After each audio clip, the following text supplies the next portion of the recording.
Dear students, Assalamu alaikum. Today we are going to start the fourth poem of your book, Chivi. This poem is written by Michael Rosen. Chivi means, as it is mentioned in your book also, it means nag, or to urge or advise someone continuously to do something, often in an annoying way.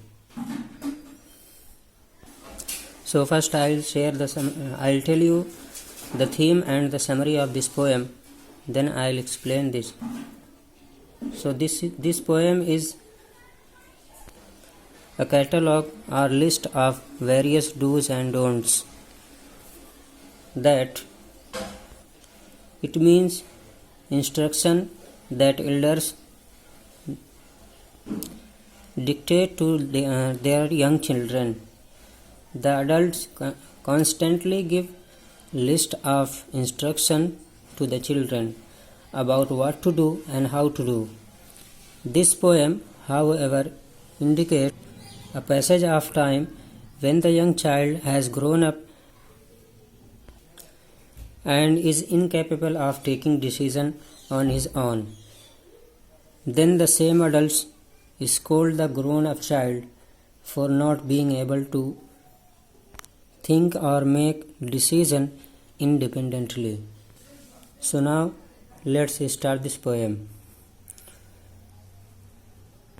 And do you know how is Michael Rosen able to relate to this poem? So he is able to relate this poem. He shares instance in his childhood. When he was a child, what happened? His mother took him to a school for admission. So the principal, who was taking interview, asked, "What's your name?" So Michael said, "My name is Michael Don't." As he was full of hearing, "Michael, don't do this and don't do that all time." So he introduced himself as Michael Don't. So on the basis of that, he has written this poem. So now let's read this poem. Grown up says things like, "Speak up, don't talk with your mouth full, don't stare, don't point, don't pick your nose." Grown ups means elders or adults. So these are few things elder people say or instruct their children to do or not to do. For example, if child speak in low sound, they say speak loudly, or sometime child remains silent, they ask him to speak. And don't speak when your mouth is full of food or something else. And don't stare. It means, for example, if we are in restaurant or some other place and continuously looking at someone or something, so they say don't stare and don't look continuously. And don't point out. For example, if you point out that, "Oh, that's the same thing just like mine," so our parents says don't point out like this. And don't pick your nose. It means don't put your fingers in your nose, especially among the people. So these are the instruction of the first stanza that parents ask their children to do or not to do. Now come to the second stanza. Sit up, say please, less noise, shut the door behind you, don't drag your feet, haven't you got a hanky, take your hands out of your pocket. Now in second stanza, the poet also listed some other things, and you also will be able to relate these things that our parents tell us.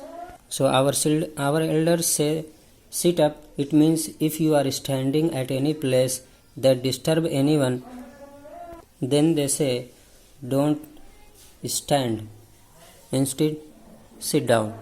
And say please if you want anything. don't talk loudly.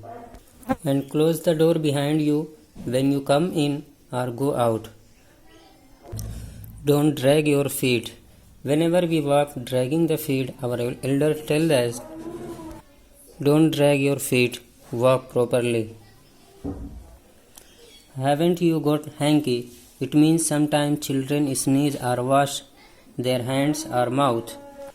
Then clean that with their wearing clothes. So parent says, don't do like. Instead, use hanky. Then they say, take your hands out of your pocket. Suppose you are walking or standing in front of your elders, putting your hand in your pocket. So our elder say it's not good. Put out your hands from your pocket. Now come to the third stanza. Pull your socks up. Stand up straight. Say thank you. Don't interrupt. No one think you are funny. Take your elbows off the table. So in this stanza, poet says, pull up your socks. Don't let them go down. And stand up straight.